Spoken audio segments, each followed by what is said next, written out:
ನಮಸ್ಕಾರ ಸ್ನೇಹಿತರೆ, ನಮಸ್ಕಾರ ಕರ್ನಾಟಕ.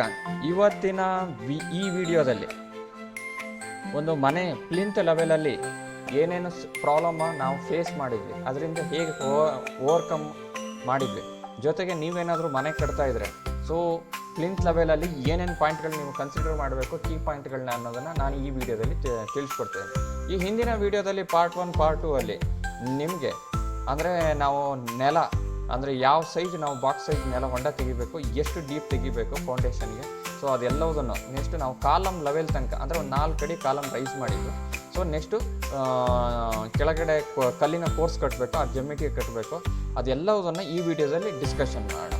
ಸೊ ಅಲ್ಲಿ ಏನೇನು ಇಶ್ಯೂಸ್ ಆಯಿತು ಅನ್ನೋದನ್ನು ನಾನು ನಿಮಗೆ ಈ ವಿಡಿಯೋದಲ್ಲಿ ತಿಳಿಸ್ಕೊಡ್ತಾಯಿದ್ದೀನಿ. ಸೊ ಅದಕ್ಕೂ ಮುಂಚೆ ನನ್ನ ಕಶ್ಯಪ್ ವ್ಲಾಗ್ಸ್ ಕನ್ನಡ ಚಾನಲ್ನ ಯಾರಾದರೂ ಅದರಲ್ಲಿರುವ ಕಂಟೆಂಟ್ ಅಥವಾ ವಿಡಿಯೋನ ನೀವು ನೋಡ್ತಾ ಇದ್ದರೆ ದಯವಿಟ್ಟು ಸಬ್ಸ್ಕ್ರೈಬ್ ಮಾಡಿ, ಲೈಕ್ ಮಾಡಿ, ಹಾಗೆ ಶೇರ್ ಮಾಡಿ. ಆಲ್ಮೋಸ್ಟ್ ಲಾಸ್ಟ್ ಈ ವಿಡಿಯೋದಲ್ಲಿ ನಾವು ಇಲ್ಲಿ ತನಕ ನನ್ನ ಮನೆ ಕನ್ಸ್ಟ್ರಕ್ಷನ್ ಆಗಿತ್ತು, ಅಂದರೆ ನಮ್ಮ ಮನೆ ಕನ್ಸ್ಟ್ರಕ್ಷನ್, ನಮ್ಮ ಫ್ಯಾಮಿಲಿ ಮನೆ ಕನ್ಸ್ಟ್ರಕ್ಷನ್. ಸೊ ಇದರ ಹೊಂಡ ಅದಾದಮೇಲೆ ಕಾಲಮ್ ನಾವು ಒಂದು 4 ಫೀಟ್ ಅಷ್ಟು ರೈಸ್ ಮಾಡಿದ್ವಿ. ನೆಕ್ಸ್ಟ್ ಇದ್ರ ಮೇಲೆ ನಮಗೆ 15 ಇಂಚ್ ಪ್ಲಿಂತ್ ಬರುತ್ತೆ. ಸೊ ಆಲ್ಮೋಸ್ಟ್ 1.5 ಅಡಿಯಷ್ಟು 1 ಅಡಿ 3 ಇಂಚಷ್ಟು ನಮಗೆ ಪ್ಲಿಂತ್ ಬರುತ್ತೆ. ಓಕೆ, ಸೊ ಇದು ಅದನ್ನು ನಾವು ಏನೇನು ಮಾಡಿದ್ವಿ, ಹೇಗೆ ಮಾಡಿದ್ವಿ, ಯಾವ ಥರ ಅಂತ ಈ ವಿಡಿಯೋದಲ್ಲಿ ನೋಡೋಣ. ಸೊ ಆ ಪ್ಲಿಂತ್ ಆದಮೇಲೆ ಅಂದರೆ ಮೀನ್ಸ್ ಆ ಕಾಲಮ್ ರೈಸ್ ಆದಮೇಲೆ ಅಥವಾ ಪಿಲ್ಲರ್ ರೈಸ್ ಆದಮೇಲೆ ಈ ಥರ ನಾವು ಜಮಿಟಿಗೆಗಳನ್ನು ಕಟ್ಟಿದ್ವಿ.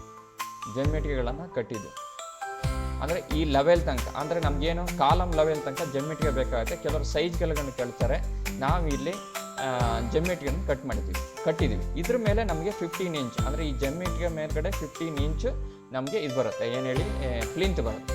ಸೊ ನೆಲದಿಂದ ಆಲ್ಮೋಸ್ಟ್ ನಾನು ನನ್ನ ಫೌಂಡೇಶನನ್ನು 2 ಅಡಿಯಷ್ಟು ಹೈಟ್ ಮಾಡ್ತೀವಿ. ಸೊ ನೀವು ಇಲ್ಲಿ ನೋಡ್ಬೋದು 2 ಜಮಿಟಿಯ ಕೋರ್ಸ್ ಕಲ್ಲಷ್ಟು ಆಲ್ಮೋಸ್ಟ್ ಆಲ್ರೆಡಿ ಎತ್ತರ ಇದೆ. ಇದಕ್ಕೆ ಪ್ಲಸ್ ಆಗಿ ನಮಗೆ 15 ಇಂಚ್ ಪ್ಲಿಂತ್ ಬರುತ್ತೆ.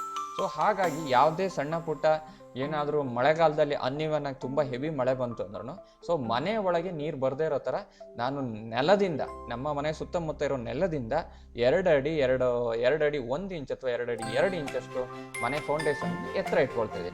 ಸೊ ಇಲ್ಲಿ ನೋಡಿ ನಾವು ಜಮಿಟಿಗೆನ ಕಟ್ಟಿದ್ದೀವಿ. ಸೊ ಈ ಜಮಿಟಿಗೆ ಕಟ್ಟಬೇಕಾದ್ರೆ ಒಂದು ಇಶ್ಯೂ ಏನಂತಂದರೆ, ನಾವು ಮಳೆಗಾಲದಲ್ಲಿ ಕಟ್ತಾ ಇರ್ತೀವಿ, ಒಂದೇ ಸರಿ ಬರ್ರಂತ ಮಳೆ ಬಂದುಬಿಡುತ್ತೆ. ಸೊ ಆ ಟೈಮಲ್ಲಿ ನೀವು ಈ ಪ್ಲಾಸ್ಟಿಕ್ಗಳನ್ನ ಅರೇಂಜ್ ಮಾಡ್ಕೊಳ್ಳಿ. ಯಾಕೆಂದರೆ ಕಟ್ಟಿದ ತಕ್ಷಣ ಮಳೆ ಬಂತು ಅಂತಂದರೆ ನಿಮ್ಗೇನಾಗುತ್ತೆ, ಅದು ಸಿಮೆಂಟ್ ಏನಿದೆ ಜಮಿಟಿಗೆ ಸೈಡ್ ಫಿಲ್ ಮಾಡಿರುವಂಥದ್ದು ಕಾಂಕ್ರೀಟ್ ಏನಿದೆ ಅದು ಏನಾಗುತ್ತೆ ನಿಮಗೆ ತೊಳ್ಕೊಂಡು ಹೋಗೋ ಚಾನ್ಸಸ್ ಇರುತ್ತೆ. ಸೊ ಹಾಗಾಗಿ ದಯವಿಟ್ಟು ಪ್ಲಾಸ್ಟಿಕ್ಕನ್ನು ಅರೇಂಜ್ ಮಾಡ್ಕೊಳ್ಳಿ. ಮತ್ತು ಈ ಜಮಿಟಿಗೆ ಕಟ್ಟಬೇಕಾದ್ರೆ ಈ ಸಂದು ಅಂತೆಲ್ಲ ಹೇಳ್ತಾರೆ, ಇವೆಲ್ಲ ಕೀ ಪಾಯಿಂಟ್ ಅಂತಲ್ಲ, ನಾರ್ಮಲ್ ಎಲ್ಲರೂ ಫಾಲೋ ಮಾಡುವಂಥದ್ದು. ಸೊ ಇದನ್ನು ಆದಷ್ಟು ನೋಡ್ಕೊಳ್ಳಿ, ಇಂಥ ಸಣ್ಣ ಪುಟ್ಟ ಪಾಯಿಂಟ್ಗಳನ್ನೆಲ್ಲ. ಮತ್ತು ಜಮಿಟಿಗೆ ಆದಷ್ಟು ಒಂದು ಒಳ್ಳೆ ಈಗ ನಿಮಗೆ ಸೌತ್ ಕೆನರಾ ಅಥವಾ ಕೇರಳದಿಂದ ಬರುವಂಥ ಜಮಿಟಿಗೆಯನ್ನು ಯೂಸ್ ಮಾಡಿ. ನಿಮ್ಗೆ ಗೊತ್ತಾಗುತ್ತೆ ಒಬ್ಬ ಎಕ್ಸ್ಪೀರಿಯನ್ಸ್ನ, ಅಂದರೆ ತುಂಬ ಮಣ್ಣಿನಂಶ ಜಾಸ್ತಿ ಇತ್ತು ಅಂದರೆ ಅದರದ್ದು ಜಮಿಟಿಗೆ ಏನು ಹೇಳಿ ನಿಮಗೆ ಸ್ಟ್ರಾಂಗ್ ಇಲ್ಲ ಅಂತೇಳಿ, ಎಷ್ಟು ರೆಡ್ಡಿಶ್ ಇರುತ್ತೆ ಮತ್ತು ಸ್ಟ್ರಾಂಗ್ ಇರುತ್ತೆ. ಸೊ ಅದು ಬಂದುಬಿಟ್ಟು ನಿಮಗೆ ಸ್ಟ್ರಾಂಗ್ ಇದೆ, ಜಮಿಟಿಗೆ ತುಂಬ ಲೋಡನ್ನು ಕ್ಯಾರಿ ಮಾಡುತ್ತೆ ಅಂತ. ಸೊ ನಾರ್ಮಲಿ ಕಲ್ಲು ಈಸ್ ಬೆಸ್ಟು ನ್ಯಾಚುರಲ್ ಆಗಿ, ಬಟ್ ಈಗೆಲ್ಲ ಜಮಿಟಿಗೆ ಯೂಸ್ ಮಾಡ್ತಾರೆ. ಸೊ ಜಮಿಟಿಗೆ ಆಲ್ಸೋ ಓಕೆ, ಯಾಕೆಂದರೆ ಸೈಡಿಂದ ಒಂದು ಸ್ಟ್ರಾಂಗ್ ಪ್ಲಾಸ್ಟಿಂಗ್ ಮಾಡಿದ್ರೆ ಸೊ ನಿಮ್ಗೆ ಯಾವುದೇ ಇಲಿ ಹೆಗ್ಣಗಳು ಸೈಡಿಂದ ಎಂಟ್ರಿ ಆಗುವಂಥದ್ದು ಚಾನ್ಸ್ ತುಂಬ ಕಡಿಮೆ ಇರುತ್ತೆ. ಇಲ್ಲೂ ನೋಡ್ಬೋದು ನಾವು ಈ ಥರ ಜಮಿಟಿ ಕಟ್ಟಿದ ಮೇಲೆ ಮಳೆ ಬಂದಾಗ ಸೊ ಅಲ್ಲಿ ಸಿಮೆಂಟಿಂದ ಇದಾಗಬಾರ್ದು ಅಂತೇಳಿ ನಾವು ಪ್ಲಾಸ್ಟಿಕ್ಕನ್ನು ಕವರ್ ಮಾಡಿದ್ದೀವಿ.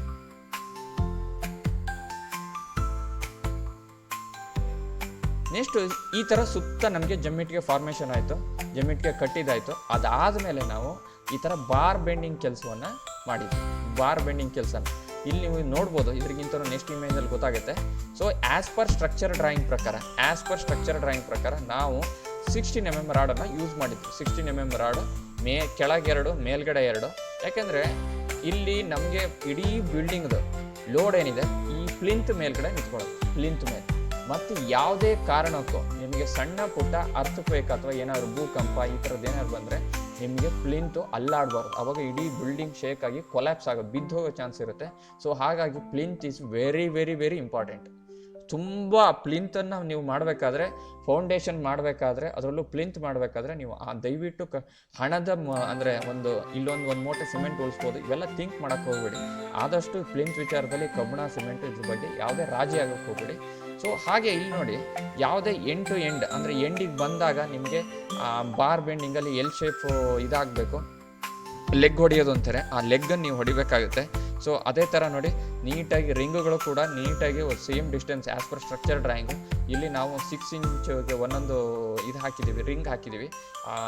ಏನಿದೆ ಇದು ಸ್ಟ್ರಕ್ಚರ್ ಡ್ರಾಯಿಂಗ್ ಮೇಲೆ ಅಥವಾ ನಿಮ್ಮ ಬಿಲ್ಡಿಂಗ್ ಲೋಡ್ ಮೇಲೆ ಹೋಗುತ್ತೆ. ಸೊ ನಾವಿಲ್ಲಿ 6 ಇಂಚಿಗೆ ಒಂದೊಂದು 10 mm ರಿಂಗ್ ಹಾಕಿದ್ದೀವಿ. ಸೊ ಇದು depending upon structure drawing. Next ಫೋಟೋದಲ್ಲಿ ನೀವು ನೋಡ್ಬೋದು, ಇಲ್ಲೂ ಕೂಡ ಅದೇ ಥರ. ಈ ಫೋಟೋದಲ್ಲಿ ನೀವು ನೋಡ್ಬೋದು ಕಂಪ್ಲೀಟಾಗಿ ಬಾರ್ ಬೆಂಡಿಂಗ್ ಕೆಲಸ ಮುಗಿದಿದೆ. ಮತ್ತು ಎಲ್ಲೂ ತುಂಡು ರಾಡ್ಗಳನ್ನ ಯೂಸ್ ಮಾಡಬೇಡಿ. ಸೊ ಇಲ್ಲಿ ನಮ್ಮದು ಬಿಲ್ಡಿಂಗ್ ಬಂದ್ಬಿಟ್ಟು 40 ಫೀಟ್ ಲೆಂತ್ ಬರುತ್ತೆ. ನಾರ್ಮಲಿ ಒಂದು ಕಂಪ್ಲೀಟ್ ರಾಡ್ ಅಂದರೆ ಆಲ್ಮೋಸ್ಟ್ 40-41 ಫೀಟ್ ಇರುತ್ತೆ. ಸೊ ನಮಗೆ ಸಫಿಷಿಯೆಂಟಾಗಿ 40 ಫೀಟ್ ಸಾಕಾಯಿತು. ಹಾಗೆ ನೋಡಿ ಇಲ್ಲೂ ಹಾಗೆ ನಮಗೆ ಆಲ್ಮೋಸ್ಟ್ 25-28 ಫೀಟ್ ಏನೋ. ಸೊ ಹಾಗಾಗಿ ನಿಮಗೇನಾಯಿತು ಕಂಪ್ಲೀಟ್ ಒಂದೇ ಸಾಲಿಡ್ ರಾಡ್. ಯಾವಾಗ ಕಟ್ ಪೀಸ್ ಹಾಕಿದಾಗ ನಿಮಗೇನಾಗುತ್ತೆ ಓವರ್ಲ್ಯಾಪ್ ಮಾಡಬೇಕಾಗುತ್ತೆ. ಅಟ್ಲೀಸ್ಟ್ ಮಿನಿಮಮ್ ಓವರ್ಲ್ಯಾಪ್ ಬಂದುಬಿಟ್ಟು ಮಿನಿಮಮ್ 1 ಮೀಟ್ರ್ ಬೇಕಾಗುತ್ತೆ, 1 ಮೀಟ್ರ್ ಇರಲೇಬೇಕಾಗುತ್ತೆ. ಸೊ ಆದಷ್ಟು ಕಟ್ ಪೀಸ್ನ ಅವಾಯ್ಡ್ ಮಾಡಿ ಈ ಥರದ್ದು ಸಾಲಿಡ್ ಅಂದರೆ ಸಿಂಗಲ್ ರಾಡ್ಗಳನ್ನ ಯೂಸ್ ಮಾಡ್ಕೊಳ್ಳಿ. ಮತ್ತು ಬಾರ್ ಬೆಂಡಿಂಗ್ ಪ್ರಾಪರಾಗಿ ಇರಲಿ. ಸೊ ಕೆಲವೊಂದು ಟೈಮ್ ರಿಂಗ್ಗಳು ಫಾರ್ಮೇಷನ್ ಆದಾಗ ನಿಮಗೆ ಅಲ್ಲಿ ರಿಂಗಲ್ಲಿ ಓವರ್ಲ್ಯಾಪ್ ಇರಲ್ಲ. ಸೊ ನಮ್ಮಲ್ಲಿ ನೀವು ನೋಡ್ಬೋದು ಎಲ್ಲ ರಿಂಗಲ್ಲೂ ಓವರ್ಲ್ಯಾಪ್ ಇದೆ, ಅಂದರೆ ಜಾಯಿಂಟ್ ಬಂದಲ್ಲಿ ಓವರ್ಲ್ಯಾಪ್ ಇದೆ. ನಾನು ತುಂಬ ಕಡೆ ನೋಡಿದ್ದೀನಿ, ಎಲ್ಲೇ ರಿಂಗ್ ಬರುತ್ತೋ ಅಲ್ಲಿಗೆ ಆ ಎಂಡು ಈ ಎಂಡು ಸೇರಿಸ್ಬಿಡ್ತಾರೆ ಅಷ್ಟೇ. ಸೊ ಅಲ್ಲೂ ಕಬ್ಬಣ ಸೇವ್ ಮಾಡೋಕ್ಕೆ ನೋಡ್ತಾರೆ. ಆ ಥರದ್ದು ನೀವು ಮಾಡೋಕ್ಕೆ ಹೋಗ್ಬಿಡಿ. ಅಲ್ಲಲ್ಲ ಅಂಥದ್ದು ಸಣ್ಣ ಸಣ್ಣ ಉಳಿತಾಯನ ಮಾಡ್ಲಿಕ್ಕೆ ಹೋಗ್ಬಿಡಿ. ನೆಕ್ಸ್ಟ್ ಈ ಬಾರ್ ಬೆಂಡಿಂಗ್ ಕೆಲಸ ಆದಮೇಲೆ ನಾವು ಈ ಥರ ಹಲಿಗೆ ಹೊಡಿಬೇಕಾಗುತ್ತೆ. ಯಾಕೆಂದರೆ ಕಾಂಕ್ರೀಟ್ ಫಿಲ್ ಮಾಡಬೇಕಾದ್ರೆ ಈ ಥರ ನೋಡ್ಬೋದು ನೀವು ಸೈಡಿಂದ ಹಲಿಗೆ ಹೊಡಿತಾ ಇದ್ದಾರೆ. ಈ ಹಲಿಗೆ ಹೊಡಿಬೇಕಾದ್ರೆ ತುಂಬ ಕೇರ್ ತೊಗೊಳ್ಳಿ. ಯಾಕೆಂದರೆ ಹಲಿಗೆಗಳನ್ನ ಯೂಸ್ ಮಾಡಬೇಡಿ. ಯಾಕೆಂದರೆ ಪ್ಲಿಂತ್ ಕ್ರಾಸ್ ಆಗಿ ಬಂತು ಅಂತಂದರೆ ಸೊ ನಿಮ್ಮ ಮತ್ತೆ ಪ್ಲಾಸ್ಟಿಂಗಲ್ಲಿ ಸರಿ ಮಾಡ್ಬೋದು ಅಂತಾರೆ. ಬಟ್ ಕಷ್ಟ, ಗೋಡೆ ಕಟ್ಟೋನಿಗೂ ಕಷ್ಟ. ಇವೆಲ್ಲ ತುಂಬ ಪ್ರಾಬ್ಲಮ್ ಆಗ್ತಾ ಹೋಗುತ್ತೆ. ಒಂದು ಬೇಸ್ಮೆಂಟ್ ನೀಟಾಗಿ ಒಂದು ಲೈನ್ ನೋಡಿದರೆ ಒಂದು ಚೂರು ವ್ಯತ್ಯಾಸ ಕಾಣಬಾರ್ದು. ಆ ಥರ ನೀಟಾಗಿ ಹಲಿಗೆಗಳನ್ನ ಹೊಡ್ಕೊಳ್ಳಿ, ಯಾವುದೇ ಮಿಸ್ಟೇಕ್ಗಳು ಆಗದಿರೋ ಥರ. ನೋಡ್ಬೋದು ಇಲ್ಲಿ ನಮ್ಮಲ್ಲಿ ಹಲಿಗೆ ಹೊಡಿತಾ ಇದ್ದಾರೆ. ನೀಟಾಗಿ ಒಂದು ಒಳ್ಳೆ ಸಾಲಿಡ್ ಚೆನ್ನಾಗಿರೋ ಹಲಿಗೆನ ಇಟ್ಕೊಂಡು ಹೊಡಿತಾ ಇದ್ದಾರೆ. ಸೊ ಇದು ಹಲಿಗೆ ಎಲ್ಲ ಕಂಪ್ಲೀಟ್ ಆದಮೇಲೆ ನಾವು ಈ ಕಾಂಕ್ರೀಟನ್ನು ಫಿಲ್ ಮಾಡ್ತೀವಿ. ಈ ಥರ ಕಾಂಕ್ರೀಟನ್ನು ಫಿಲ್ ಮಾಡ್ತೀವಿ. ಸೊ ಈ ಕಾಂಕ್ರೀಟ್ ಫಿಲ್ ಮಾಡಬೇಕಾದ್ರೆ ಒಂದು ಒಳ್ಳೆ M20 ಅಂದರೆ ನಿಮಗೆ 1 ಸಿಮೆಂಟ್ ಹಾಕಿದರೆ, 1 ಮೂಟೆ ಸಿಮೆಂಟ್ ಹಾಕಿದರೆ 1.5 ಅಷ್ಟು ನೀವು ಮರಳನ್ನು ಯೂಸ್ ಮಾಡಿ, ಹಾಗೆ 3 ಅಷ್ಟು ಜಲ್ಲಿಯನ್ನು ಯೂಸ್ ಮಾಡಿ. ಹಾಗಂತ M20ಗಿಂತ ಮೇಲ್ಗಡೆನೇ ಇರಲಿ ನಿಮ್ಮ ಸ್ಟ್ರಾಂಗ್. ಮಿನಿಮಮ್ M20 ಇರಲಿ. ನಾವು ಇಲ್ಲಿ M20 ಗ್ರೇಡನ್ನು ಯೂಸ್ ಮಾಡಿದ್ದೀವಿ. ಈ ವಿಡಿಯೋದಲ್ಲಿ ನೀವು ನೋಡ್ಬೋದು. ಸೊ ಇದು ಕಾಂಕ್ರೀಟ್ ಪ್ರೋಸೆಸ್ ನಡೀತಾ ಇದೆ. ಈ ಕಾಂಕ್ರೀಟ್ ಪ್ರೋಸೆಸ್ ಆಗಬೇಕಾದ್ರೆ ಆದಷ್ಟು ಈ ವೈಬ್ರೇಟರ್ಗಳನ್ನ ಯೂಸ್ ಮಾಡಿ ಕಾಂಕ್ರೀಟ್ ಫಿಲ್ ಮಾಡಿದ್ಮೇಲೆ, ಫಿಲ್ ಆಗೋ ಟೈಮಲ್ಲಿ. ಇಲ್ಲ ಅಂತಂದರೆ ಏನಾಗುತ್ತೆ ಅಂದರೆ ನಿಮಗೆ ಹೋಲ್ಗಳು ಬರೋ ಚಾನ್ಸ್ ಇರುತ್ತೆ. ಅಂದರೆ ಕರೆಕ್ಟಾಗಿ ನಿಮಗೆ ಕಾಂಕ್ರೀಟ್ಗಳು ಎಲ್ಲಿ ಹೋಗಬೇಕು ಅಲ್ಲಿಗೆ ಹೋಗ್ದೇನೆ ಮತ್ತು ಅಲ್ಲಲ್ಲೇ ಹೋಲ್ಗಳು ಅಥವಾ ಬೇರೆ ಬೇರೆ ಪ್ರಾಬ್ಲಮ್ಗಳು ಶುರು ಆಗ್ತಾ ಹೋಗುತ್ತೆ. ವೈಬ್ರೇಟರ್ ಯೂಸ್ ಮಾಡಬೇಕಾದ್ರೆ ಹಾಗೆ ಆದಷ್ಟು ಮಧ್ಯದಲ್ಲಿ, ಪ್ಲಿಂತ್ ಮಧ್ಯದಲ್ಲಿ ಯೂಸ್ ಮಾಡಲಿ. ಹಲಿಗೆ ಸೈಡ್ ಯೂಸ್ ಮಾಡಿದಾಗ ನಿಮ್ಗೆ ಏನಾಗುತ್ತೆ, ಆ ವೈಬ್ರೇಟ್ರಿಂದ ನಿಮಗೆ ಹಲಿಗೆ ಮಳೆ ಹೊಡೆದಿರೋದು ಓಪನ್ ಆಗಿ ನೈಲ್ಗಳು ಅಂದರೆ ನೀವೇನು ಯೂಸ್ ಮಾಡಿರ್ತೀರೋ ಹಲಿಗೆಗಳು ಬೆಂಡ್ ಆಗಿ ಪ್ಲಿಂತ್ ಬೆಂಡ್ ಆಗೋ ಚಾನ್ಸ್ ಇರುತ್ತೆ. ಸೊ ಆದಷ್ಟು ವೈಬ್ರೇಟರ್ನ ಯೂಸ್ ಮಾಡಬೇಕಾದ್ರೆ ಆದಷ್ಟು ಪ್ಲಿಂತ್ ಸೆಂಟ್ರನ್ನ ಯೂಸ್ ಮಾಡಿ. ನೀವು ನೋಡ್ಬೋದು ಕಂಪ್ಲೀಟ್ ಈ ವಿಡಿಯೋದಲ್ಲಿ ನೋಡಿ, ಒಂದು ಕಡೆಯಿಂದ ಕಾಂಕ್ರೀಟ್ ಸುರಿತಾ ಇದ್ದೀವಿ, ಒಂದು ಕಡೆಯಿಂದ. ಮತ್ತು ಆದಷ್ಟು ಕಾಂಕ್ರೀಟು ಒಂದು ನೀಟಾಗಿ ಕೈಯಲ್ಲಿ ಹಿಡಿಯೋ ಥರ ಇದೆ, ಅಂದರೆ ನೀರು ಬೇರೆ ಜಲ್ಲಿ ಬೇರೆ ಆಗೋ ಥರ ಇರಬಾರ್ದು. ಆದಷ್ಟು ನೀವೊಂದು ಕಾಂಕ್ರೀಟ್ ಮಿಕ್ಸ್ ಆದಮೇಲೆ ನೀವೊಂದು ಕೈಯಲ್ಲಿ ಹಿಡಿದಾಗ ಆಲ್ಮೋಸ್ಟ್ ಒಂಥರ ಈ ಮಂಡ್ಯ ಮುದ್ದೆ ಥರ ಅಷ್ಟು ಗಟ್ಟಿನೂ ಅಲ್ಲ, ಒಂದಷ್ಟು ಮೆತ್ತಿಗೆ ಸ್ವಲ್ಪ ಆದಷ್ಟು ಮುಷ್ಟಿ ಕಟ್ಟಿ ಹಿಡಿದಾಗ ನಿಮಗೆ ಕಾಂಕ್ರೀಟ್ ಸಿಗೋ ಥರ ಇರಬೇಕು. ಆ ಥರ ಇರಬೇಕು. ನೋಡಿ ಇಲ್ಲಿ ಕಾಂಕ್ರೀಟಲ್ಲಿ ನಿಮ್ಗೆ ಗೊತ್ತಾಗುತ್ತೆ ಒಂದು ಒಳ್ಳೆ ಮಿಕ್ಸಿಂಗ್ ಇದೆ. ಇಲ್ಲಿ ತುಂಬ ನೀರಂತನೂ ಅಲ್ಲ. ನೋಡಿ ಇಲ್ಲಿ ಬುಟ್ಟಿಲಿ ಹಾಕಿ ನಿಮ್ಗೆ ಗೊತ್ತಾಗುತ್ತೆ ಈಜಿ ಫ್ಲೋ ಆಗ್ತಾ ಇಲ್ಲ, ಅಲ್ಲೇ ನಿಲ್ತಾ ಇದೆ. ಸೊ ಇಷ್ಟು ಗಟ್ಟಿ ಇರಬೇಕಾಗುತ್ತೆ.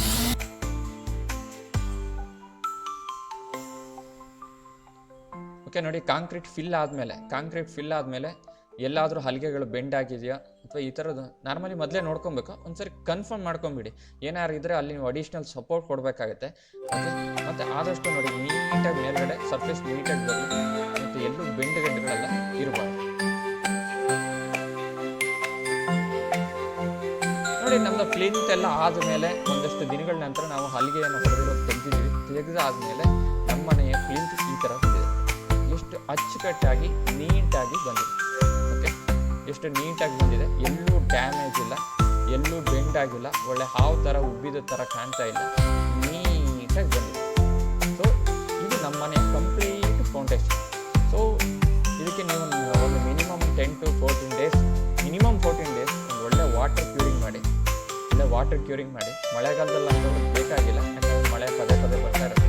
ನೋಡ್ಬೋದು ಇದು ಎಷ್ಟು ಕ್ಲೀನಾಗಿದೆ ನಮ್ಮ ಕ್ಲೀನ್ ತಂದು. ಸೊ ಇದಕ್ಕೆ ನೆಕ್ಸ್ಟ್ ನಾವು ಮಣ್ಣನ್ನು ಫಿಲ್ ಮಾಡ್ತೀವಿ. ಇದನ್ನು ಮುಂದಿನ ವೀಡಿಯೋದಲ್ಲಿ ನೋಡೋಣ. ಸೊ ಆಲ್ಮೋಸ್ಟ್ ಇದು 10 to 11 ಮಿನಿಟ್ಸ್ ಆಯಿತು. ಸೊ ಮುಂದಿನ ವೀಡಿಯೋದಲ್ಲಿ ಮಣ್ಣು ಹಾಕಬೇಕಾದ್ರೆ ನಾವು ಏನೇನು ಕೀ ಪಾಯಿಂಟ್ಗಳು ತೊಗೊಬೇಕು ಅದನ್ನು ನೋಡೋಣ. ಓಕೆ, ಯಾರಿಗಾದ್ರು ಏನಾದ್ರು ಡೌಟ್ಸ್ ಇದ್ದರೆ ಮತ್ತೊಂದು ಸರಿ ಈ ವಿಡಿಯೋನ ನೋಡಿ, ಅವಾಗ ಎಲ್ಲ ಕ್ಲಾರಿಫೈ ಆಗುತ್ತೆ. ಓಕೆ, ಥ್ಯಾಂಕ್ ಯು ಸ್ನೇಹಿತರೆ, ಬಾಯ್.